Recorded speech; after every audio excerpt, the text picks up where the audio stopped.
परमेश्वर आपको बढ़ाना चाहता है तो परमेश्वर आपसे प्यार करता है, वो उसकी ये निशानी है कि पवित्र आत्मा उसने दिया। आप कभी नहीं सोच सकते कि मुझे तो परमेश्वर प्यार नहीं करता, तो पवित्र आत्मा कैसे दिया? उसने प्यार किया इसीलिए पवित्र आत्मा दिया है आपको। उसीलिए परमेश्वर अपना पवित्र आत्मा जो आपको आया है तो वरदान लेकर आया है, अन्य भाषाओं को लेकर आया है, वो आपके जीवन में डाला है। पवित्र आत्मा आपका अंदर बैठा है तो आपके लिए वो भविष्यवाणी लेकर आया है। पवित्र आत्मा आपके अंदर बैठा है, वो दर्शन को लेकर आया है। पवित्र आत्मा सारे वरदानों को लेकर आया है। परखने वाला भी वही है जो सारे वरदानों को लेकर तुम्हारे अंदर बैठा है। इसीलिए तुम साधारण सैंपल नहीं, जब पवित्र आत्मा तुम में बैठा हुआ है तो तुम कुछ अलौकिक व्यक्ति हो। अन्य भाषा में प्रार्थना करते हैं तो तुम एक अलौकिक व्यक्ति हो। जब छोटा बच्चा है तो उसे दूध की जरूरत होती है, माता पिता की उंगली की पकड़ने की जरूरत होती है। लेकिन जब बच्चा बड़ा हो जाता है तो माता पिता दूर से सलाह देते हैं, बच्चे मानते हैं। उसी रीति से जब आप होशियार शाणे हो चुके तो आपको दूर से सलाह की जरूरत है। आपकी लाइफ को आप कैसे सेट करोगे, आपके परिवार के जीवन को आप कैसे कैसे लेकर चल सकोगे। आज आपका ही जीवन, आपका विवेक सही नहीं चलता, मैं क्या करूं क्या नहीं, आप कंफ्यूजन में हैं। प्रार्थना करना कि नहीं करना, आज्ञा पालन करना कि नहीं करना। जब आप पवित्र आत्मा के नियंत्रण में होंगे, पहला समय प्रभु को देंगे। प्रभु सब कुछ तू ही है, मैं कुछ भी नहीं, तू केवल मुझ में पढ़, तू मुझे सलाह दे, तू मेरा मार्गदर्शन कर। आप प्रार्थनाएं में बने रहेंगे, आज्ञाकारी होंगे, आत्मिक लोगों की सलाह लेंगे, पवित्र आत्मा का सलाह लेंगे।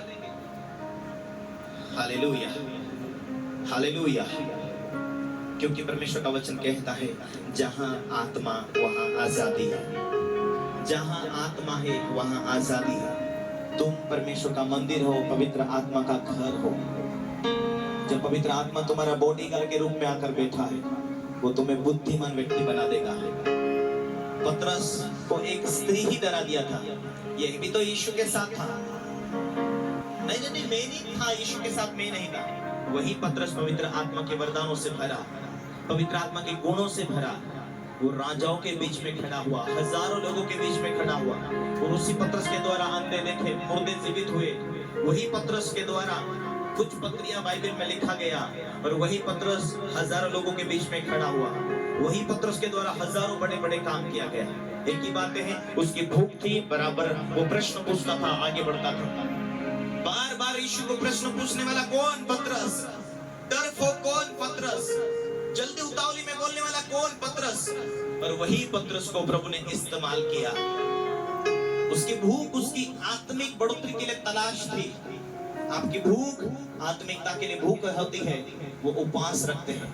आत्मिक बढ़ोतरी के लिए जो लोग भूख रखते हैं वो प्रार्थना की तलाश में रहते हैं। वो आत्मिक व्यक्ति की, अपना दास की इज्जत करना नहीं भूलते। जिसको आत्मिक दुनिया में बढ़ना नहीं, वो अपने आत्मिक माता पिता का इज्जत नहीं करते। अपने आत्मिक जीवन पर कंट्रोल है तो दुनिया की आवाज न सुनते हुए अपने मुंह को चुप रखना, अपने जीवन में प्रार्थना करना अपनी फैमिली के लिए। आत्मिक अगुवों से हमें सलाह लेने के द्वारा हमारे जीवन में परमेश्वर मार्ग खोलता है। धर्मी के डांट के द्वारा क्या मिलता है? जीवन, बुद्धि मिलता है। Hallelujah, hallelujah, hallelujah. मेरे प्यारे भाई और बहनों, क्या आप आत्मिक सलाह लेंगे? क्या आप पवित्र आत्मा की भरपूरी में चलेंगे? क्या आप मान सम्मान रखने के लिए तैयार हैं? परमेश्वर का वचन कहता है मेहमानी करना ना भूलना। ये मेहमानी क्या है? मान सम्मान। मेहमानी क्या है? ये इज्जत।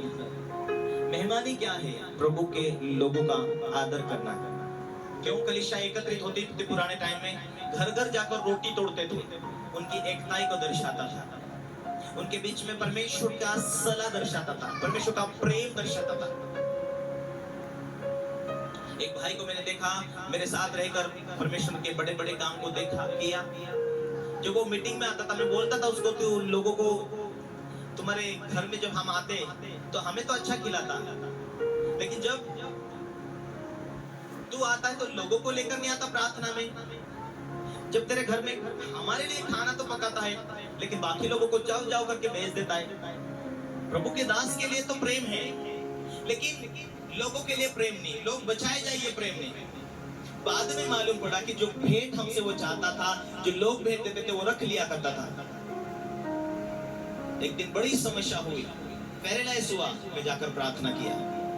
आज वो व्यक्ति वेशन कर रहा, कारण क्या है?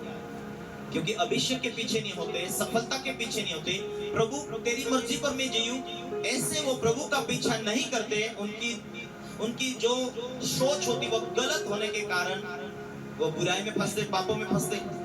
उनका सोच जिस रीति से यीशु मसीह के साथ में थैली पकड़कर चलने वाला यहूदा इस्करियोत था, उसका सोच अलग था। अभिषेक में बढ़ने के लिए सोच नहीं था, इसलिए वो गिरा। आज मेरे प्यारों, क्या आप धन संपत्ति के पीछे हैं? क्या आप आत्मिक दुनिया के पीछे नहीं हैं? मैं आज किसी एक व्यक्ति को नहीं, लेकिन सारी कलीसिया को मैं कहना चाहता हूं, क्या आप किसके लिए पीछे हैं? क्या प्रभु की इच्छा के अनुसार जी रहे हैं? यदि आप प्रभु के राज्य के खोजी होंगे, परमेश्वर का वचन मत्ती 6:33 कहता, पहले तुम उसका राज, उसकी धार्मिकता का खोज करो, जो चीजें तुम्हें चाहिए वो मिलेगी। यदि तुम ईमानदार हो, यदि तुम प्रार्थनावादी हो, यदि तुम आज्ञाकारी हो, यदि तुम किसी हालत में नहीं चुके हो और कुछ तुम्हारे जीवन में घटनाएं हो रही, तो चिंता मत करो। ये जो घटना शैतान दे रहा है आपको, आपके मुंह में स्वर्गीय ताकत है। आप सुबह उठ के बोलना, मेरे घर के अंदर जो बीमारी का प्रभाव है मैं तुझे बांधता हूँ, स्वर्गदूत मेरे साथ है, स्वर्गदूतों के द्वारा मैं तुझे बांधता हूँ। मेरा शरीर पवित्र आत्मा का मंदिर है, मेरा घराना परमेश्वर का मंदिर है। मैं यीशु मसीह के सामर्थ्य, जीवित और पवित्र नाम में घोषणा करता हूँ, बीमारी, अंधकार की ताकतें मेरे घराने को छोड़कर चले जा, मेरे परिवार को छोड़कर चले जा, मेरी लाइफ को छोड़कर चले जा, मेरे व्यवसाय को छोड़कर चले जा। तेरा मेरे ऊपर कोई अधिकार नहीं, मेरे घराने के ऊपर शैतान तेरा कोई अधिकार नहीं, मेरे पेशों के ऊपर तेरा कोई अधिकार नहीं।